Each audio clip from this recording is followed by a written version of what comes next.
Life will always put people in your path who try to shake your peace, not because you're weak, but because you're growing. Toxic people don't randomly choose their targets. They sense discipline, potential, and boundaries forming, and they feel threatened by it. So they test you, they poke, they provoke, they push buttons that used to work. This isn't an accident, this is a challenge. And every challenge comes with a lesson and an opportunity to level up. Today isn't about reacting louder. It's about moving smarter, standing firmer, and winning quietly. Toxic people test you to measure your self-respect because self-respect determines how much access, influence, and control they can have over you. This testing is rarely obvious at first. It often starts small, disguised as jokes, minor disrespect, unreasonable requests, or subtle boundary crossings. They watch closely how you respond. Do you laugh it off when it makes you uncomfortable? Do you stay silent when something feels wrong? Do you explain yourself excessively, hoping they will finally understand or change? Every reaction becomes data. In their mind, they are silently calculating how far they can go without consequences. At the core of this behavior is a need for dominance and emotional advantage. Toxic people are deeply insecure even if they appear confident on the surface. They look for people who are kind, ambitious, disciplined, or emotionally aware because those qualities signal value. But instead of respecting that value, they attempt to extract from it. They test your self-respect to see whether you will protect your time, energy, and dignity, or whether you will sacrifice those things to keep harmony. If you choose peace over self-respect, they learn that your boundaries are negotiable. When you over-explain yourself, you unintentionally communicate that you are seeking approval. Over-explaining sends the message that your boundaries require validation from others to be legitimate. Toxic people exploit this. They will argue, twist words, and play the victim until you feel guilty for enforcing a limit. Similarly, when you beg for respect or repeatedly ask someone to treat you better, you are placing your worth in their hands. To a toxic person, this is an invitation to push further, because they now know you fear losing the connection more than you value your own dignity. Accepting disrespect to keep peace is one of the clearest signs to a toxic person that you can be controlled. Peace maintained by self-betrayal is not peace, it is submission. Toxic people thrive in environments where they face no resistance. Each time you tolerate behavior that goes against your values, you reinforce a pattern. Over time, the disrespect escalates. What started as small comments turns into manipulation, emotional exhaustion, or outright exploitation. They are not confused about your boundaries. You taught them where those boundaries are by what you allowed. Raising your standards instead of your voice is the turning point. Toxic people expect emotional reactions. They expect anger, tears, long explanations, or dramatic confrontations. Calm boundaries disrupt their strategy. When you clearly state what you will and will not tolerate, and then consistently act on it without hostility or apology, you remove their leverage. Calm firmness signals self-respect. It shows that your boundaries are not emotional impulses but non-negotiable principles. Self-respect is not loud. It does not need to convince, threaten, or justify itself. It simply exists. When you respect yourself, you understand that not everyone needs access to you, and not every relationship deserves your effort. Toxic people struggle with this because they rely on emotional chaos to feel powerful. When they encounter someone who is grounded, detached, and consistent, they feel exposed. Some will attempt one final test, escalating their behavior to regain control. Others will quietly withdraw when they realize manipulation no longer works. When you respect yourself without apology, two outcomes occur, and both are victories. Either the person adjusts their behavior because they realize you are not the one to play with, or they remove themselves from your life. In both cases, you gain peace, clarity, and energy. You stop wasting time managing dysfunction and start investing in growth. This is why self-respect is not just a personal trait, it is a filter. It removes people who are not aligned with your values and protects your future. A short example makes this clear. Imagine a coworker who regularly dumps their responsibilities on you at the last minute. At first, you help to be nice, even though it disrupts your own work. They start doing it more often. One day, instead of getting upset or giving excuses, you calmly say, "I'm not available to take on extra tasks without notice." Please plan accordingly. No anger, no long explanation, just a clear boundary. The coworker may act surprised or annoyed, but the testing stops. You didn't raise your voice, you raised your standards. That moment of self-respect changed the dynamic completely. This is how you outsmart toxic people every time, by refusing to negotiate your worth. Toxic people test you because you are not easily controlled, and control is the currency they survive on. They don't look for strength to admire it, they look for strength to dominate it. When someone cannot be predicted, emotionally manipulated, or steered into reacting on command, it unsettles them. Your calm becomes a threat. Your focus becomes resistance. Your refusal to play emotional games exposes the limits of their influence, and that is exactly why they push harder. Control for toxic people is not always loud or obvious. It often shows up as subtle emotional pressure. They may provoke you with passive-aggressive comments, sudden criticism, guilt, or disrespect masked as honesty. What they are really watching is your response. Do you get angry?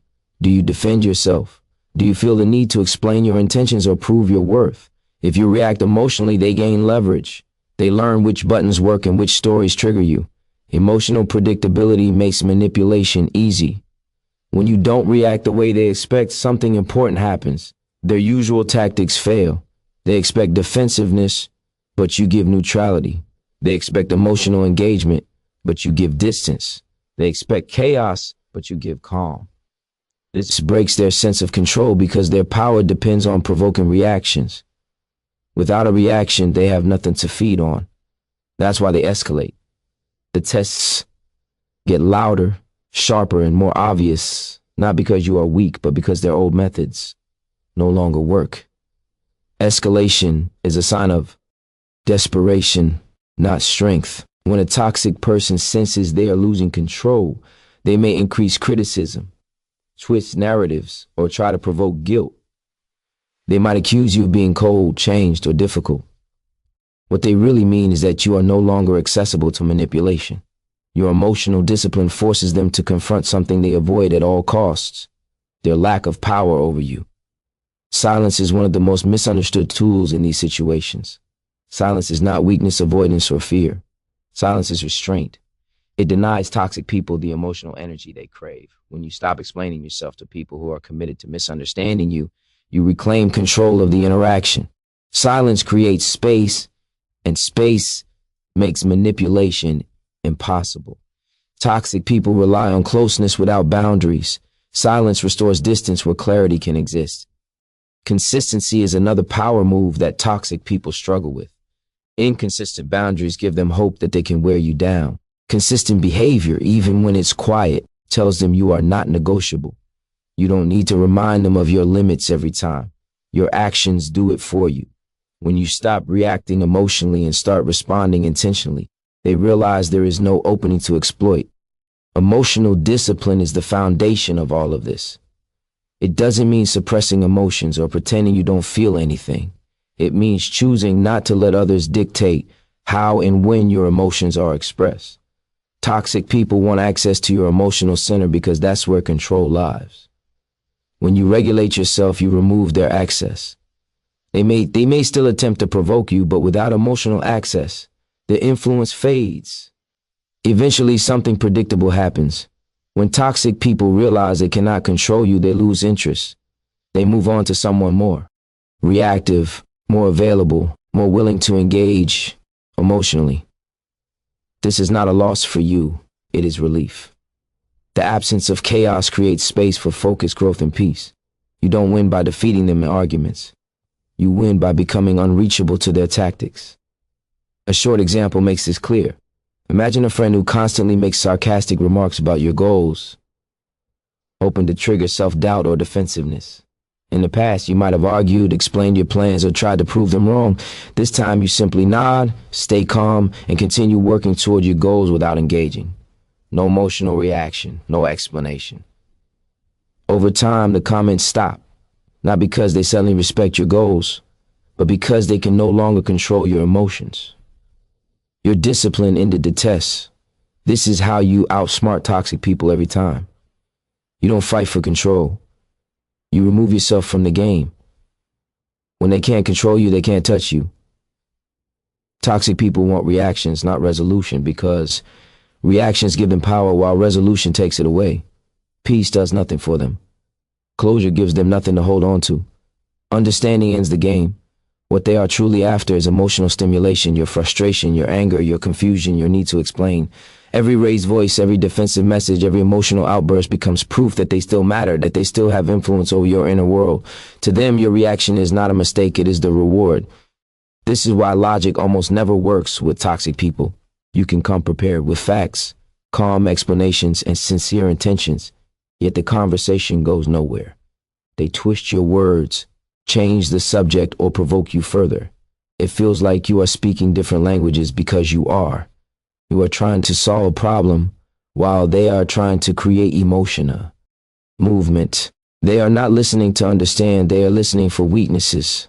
They scan your tone, your pauses, your emotions, searching for something they can use to pull you deeper into the chaos. Arguments energize toxic people because conflict gives them identity and relevance. Drama makes them feel alive.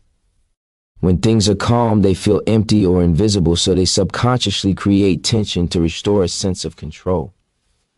Your emotional response reassures them that they still matter, that they can still affect you. This is why some toxic people provoke you repeatedly, even after the issue has been discussed or resolved. The issue itself was never the point. The emotional exchange was. The moment you react emotionally, the dynamic shifts in their favor. Anger tells them they struck a nerve. Defensiveness tells them you doubt yourself. Over-explaining tells them you are seeking validation. Even trying to clear the air can backfire, because they interpret your effort as emotional availability. To a toxic person, availability means opportunity. They don't want harmony, they want access. Detachment is what breaks this cycle, but detachment does not mean indifference or coldness. It means refusing to hand over your emotional steering wheel. It means recognizing that not every provocation deserves a response, and not every misunderstanding needs correction. When you respond less, you begin to see more clearly. You notice patterns instead of getting lost in feelings. You realize that the same arguments repeat, the same triggers are used, and the same emotional traps are set. Awareness replaces reaction. Observing instead of reacting shifts the power dynamic completely. Toxic people expect immediacy. They expect emotion on demand. When you pause, stay neutral, or choose silence, it unsettles them. Silence removes their feedback loop. Without your reaction, they don't know whether their tactic worked. This uncertainty frustrates them far more than anger ever could. Over time, the behavior weakens because it is no longer being rewarded. Starving toxic behavior does not require confrontation or explanation. In fact, explaining often feeds the fire. Starvation happens quietly. Short responses, calm tones, no emotional investment. You don't mirror their intensity. You don't rush to defend your character. You let your consistency speak. When there is no fuel, the fire has no choice but to die out. This approach also protects your peace. Constant emotional engagement is exhausting. It drains focus, confidence, and energy. When you stop reacting, you reclaim those resources. You realize that you don't need to win arguments to win in life. You don't need to be understood by someone committed to misunderstanding you. Emotional self-control becomes a form of self-respect. Eventually, one of two things happens. Either the toxic person escalates briefly, attempting one last provocation, or they disengage entirely. Both outcomes confirm the same truth. The behavior depended on your reaction to survive. When that reaction is gone, so is their power. You don't defeat them by proving a point. You defeat the pattern by refusing to participate. A short example illustrates this clearly. Imagine someone who repeatedly brings up old mistakes during conversations, not to heal or move forward, but to provoke guilt and defensiveness. In the past, you might have explained yourself, apologized again, or argued your growth. This time, you simply respond calmly. I've taken responsibility for that already, and you change the subject. No emotion, no defense. After a few attempts with no reaction, they stop bringing it up. Not because they suddenly forgave you, but because the tactic no longer worked. This is the truth. Toxic people don't want you. To understand your reaction is their supply. Take it away and the chaos collapses. Toxic people often test you when you're about to level up because growth creates distance, and distance threatens their of control and relevance. Whenever you begin to focus more deeply, discipline yourself, or move toward a higher version of your life, the dynamic between you and others naturally shifts. You become less available, less reactive, and less dependent on external validation. For healthy people, this shift is respected or even celebrated. For toxic people, it feels like abandonment, loss of influence, or exposure of their own stagnation. So they react, not consciously to stop your growth, but instinctively to pull you back into what feels familiar and controllable to them. Growth disrupts old roles. In many toxic relationships, you were unconsciously assigned a role: the fixer, the listener, the overgiver, the one who absorbs emotional weight, the one who stays accessible no matter what. When you start leveling up, that role becomes unsustainable. You stop engaging in endless conversations. You stop arguing. You stop explaining yourself. You stop prioritizing chaos over clarity. This sudden change triggers insecurity in people who benefited from your old version. They sense that their access to you is shrinking, and instead of adjusting, they test you to see if they can pull you back. These tests often arrive disguised as concern, nostalgia, or unresolved conflict. Old arguments suddenly resurface. Past mistakes are brought up again, not for healing, but for leverage. Guilt is used as a hook. You've changed. You don't care like you used to, or you think you're better than everyone now. These statements are not observations. They are attempts to re-anchor you to an identity you are outgrowing. Toxic people rely on emotional familiarity. When you evolve, they lose the version of you that was predictable and emotionally accessible. Distractions are one of their strongest tools. Right when you gain momentum, new habits, new goals, new discipline, drama appears. Messages arrive at inconvenient times. Problems that were never urgent suddenly become emergencies. Emotional crises demand your attention. This is not coincidence. Your focus threatens the existing balance. If you stay focused, you move forward. If you get pulled into distraction, you stay where you are. Toxic people may not consciously want you to fail, but they often need you to stay the same, so they don't have to confront their own lack of growth. This is why protecting your momentum is essential. Momentum is fragile. It is built quietly through consistency, clarity, and restraint. It doesn't survive constant emotional interruptions. When you allow repeated disruptions, you leak energy. You lose rhythm. You start questioning yourself. Toxic people don't need to stop you directly. They only need to slow you down. A distracted mind cannot level up. Understanding that not everyone deserves access to your next level is an act of maturity, not arrogance. Access is earned through respect, alignment, and emotional safety. Just because someone knew an older version of you does not mean they are entitled to the version you are becoming. Growth requires selective access. This isn't about cutting people off impulsively. It's about recognizing patterns. If someone consistently disrupts your peace, questions your progress, or pulls you backward emotionally, they are incompatible with your future self. Focus is a form of self-respect because it signals that your goals, peace, and evolution matter. When you protect your focus, you send a message to yourself first that your life is not open for constant emotional negotiation. Toxic people often interpret this as rejection, but it is actually alignment. You are aligning your time and energy with where you are going, not where you have been. As you continue to grow, you'll notice something important. The tests become clearer, the distractions become more obvious, and your tolerance for them decreases. This is not because you've become cold, it's because you've become clear. Clarity removes confusion, and confusion is where toxic dynamics survive. When you see the pattern, you stop personalizing the behavior. You understand that the resistance is not about you doing something wrong. It's about you doing something right. A short example illustrates this well. Imagine you've started waking up earlier, working on a personal goal, and reducing time spent on draining conversations. Suddenly, a person from your past starts calling late at night, bringing up old conflicts and demanding long emotional discussions. In the past, you would have engaged, explained, and lost sleep. This time, you calmly say, "I'm focusing on some important changes right now. I can't keep revisiting old issues." You don't argue. You don't justify. You return to your routine. The calls slow down, not because they suddenly understood your growth, but because your momentum made the old dynamic impossible. That is the truth. When you are about to level up, tests appear, not to stop you, but to see if you're serious. Protect your momentum. Your future depends on it. Toxic people expose you to yourself because they instinctively press on the parts of you that are not fully healed yet. They don't invent your insecurities, fears, or doubts. They discover them. Every test they give you lands where there is unfinished inner work, where you still seek approval, where you fear rejection, where you feel the need to be understood, accepted, or validated. This is uncomfortable to hear, but it is also empowering because it means they're PO. War over you is temporary and internal, not permanent and external. When a toxic person triggers you, it is rarely random. They provoke the exact emotions you haven't mastered yet.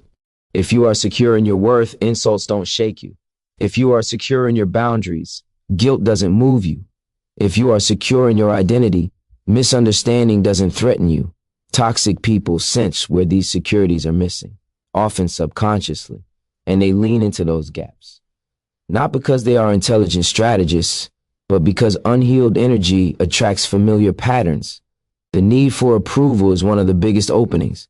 If deep down you want to be liked, chosen, or seen as good, toxic people will weaponize that. They will withhold validation, shift goalposts, or give approval inconsistently so you keep trying harder. Each time you explain yourself, defend your intentions, or try to prove your value, you reinforce the dynamic. You are silently saying, you get to decide who I am. That surrender of authority is what makes manipulation possible. Fear of being misunderstood is another exposed wound. Many people carry a belief that if they could just explain themselves better, everything would be okay. Toxic people exploit this belief. They twist your words, misinterpret your actions, and then wait for you to rush in and clarify. The more you clarify, the more material they have to distort. Over time, you exhaust yourself trying to be seen clearly by someone who benefits from seeing you wrongly. This is not a communication problem, it is a power imbalance. Fear of abandonment also plays a role. If you are afraid of losing people, you will tolerate behavior that violates your values. Toxic people sense this fear and push limits gradually. They test how much disrespect you will accept to avoid being alone. Each time you stay silent instead of speaking up, you teach yourself that connection matters more than dignity. The cost of that lesson is self-trust. The most important realization is this: toxic people are mirrors, not monsters. They reflect back the work you haven't finished yet. This doesn't mean their behavior is acceptable or that you are to blame for being mistreated. It means that your healing determines how long they stay relevant in your life.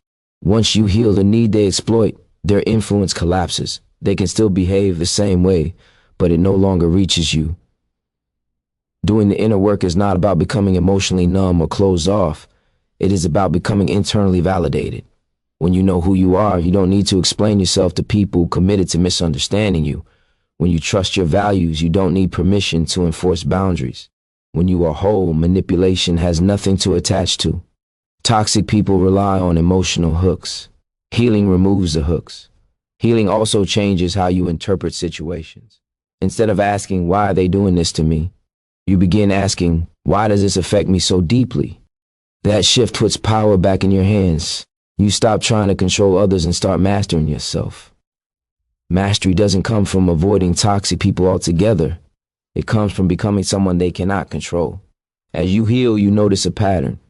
The same behaviors that once upset you now feel distant or even predictable. You no longer feel the urge to correct, defend, or convince. You recognize when someone is projecting, manipulating, or testing, and you respond with clarity instead of emotion. This doesn't make you cold, it makes you free. A short example brings this to life. Imagine someone repeatedly accuses you of not caring enough, twisting your actions to make you feel guilty. In the past, you might have explained your intentions, apologized excessively, and tried harder to prove your care. After doing inner work, you respond differently. You calmly say, I know my intentions and I'm comfortable with how I show care. And you stop engaging further. There is no argument, no emotional defense. The accusation loses power because it no longer touches a wound. The dynamic changes not because they changed, but because you did. This is the truth most people miss. Toxic people stay powerful only where healing is incomplete. When you become whole, they don't disappear because you fought them. They disappear because they can no longer reach you. Outsmarting toxic people is about mastery, not revenge, because revenge keeps you emotionally tied to the very person you're trying to escape. The moment your goal becomes embarrassing them, proving them wrong, or making them feel what you felt, you are still under their influence. Your energy, thoughts, and actions are being shaped by their behavior. That is not victory. That is continued entanglement. True mastery begins when they no longer occupy space in your decisions, emotions, or future plans. Revenge feels powerful in the short term because it gives the illusion of control. It creates a temporary emotional high, a sense of balance restored. But that high fades quickly, leaving behind the same exhaustion, resentment, and distraction that toxic dynamics always produce. Revenge requires attention. It requires emotional investment. It keeps the story alive. Toxic people thrive on that. Even negative attention confirms that they still matter, that they still have the power to move you. Mastery, on the other hand, removes them from the equation entirely. Winning is peace because peace means your nervous system is no longer on edge. It means your mind is not replaying conversations, imagining confrontations, or crafting responses you'll never send. Growth requires clarity, and clarity cannot exist in constant emotional warfare. When you choose peace, you reclaim mental space. That space becomes discipline, focus, and momentum. You stop leaking energy into conflict and start directing it into building something meaningful. Winning is growth because growth changes your position. Revenge tries to pull others down. Growth lifts you beyond reach. When you elevate your habits, standards, and goals, the dynamic shifts naturally. You don't need to announce it. You don't need to explain it. Your life becomes the statement. Toxic people often expect retaliation or emotional reactions. What they don't expect is distance paired with success. That combination unsettles them far more than anger ever could. Walking away without bitterness is one of the highest forms of self-control. Bitterness keeps emotional doors open. It keeps old wounds active. When you walk away clean, without the need to punish or humiliate, you close the loop internally. You are no longer waiting for justice to come from them. You create it through your own boundaries and choices. This is not weakness, it is emotion. Independence. Choosing your future over temporary satisfaction requires restraint. It means resisting the urge to respond, expose, or correct. It means understanding that not every truth needs to be spoken to be true. Silence in this context is not avoidance, it is strategy.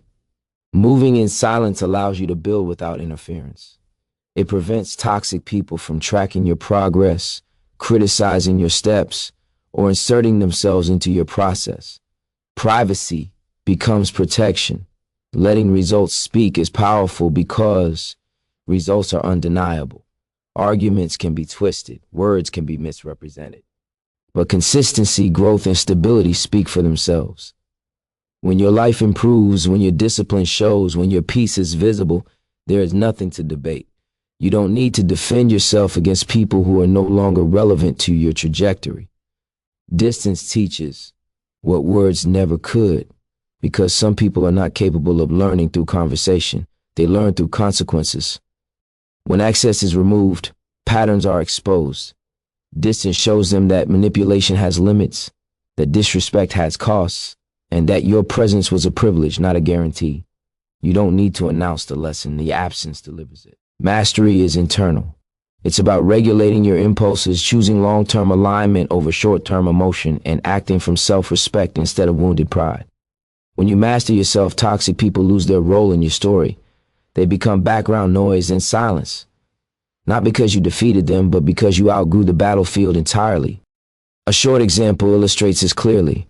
Imagine someone who constantly undermined you, spread doubt about your abilities, and tried to provoke reactions. In the past, you might have argued, defended yourself, or tried to expose their behavior. This time, you do none of that. You quietly distance yourself, focus on your goals, and stop sharing your plans. Months later, your progress is visible. You're calmer, more successful, more grounded. There was no confrontation, no revenge, no dramatic exit, just growth. And that growth did what arguments never could. It ended the dynamic completely. That is what it means to outsmart toxic people. You don't beat them at their game. You master yourself and stop playing. Remember this, toxic people don't test everyone. They test those with potential, those with discipline, those with something to lose. Your job isn't to fix them, expose them, or fight them.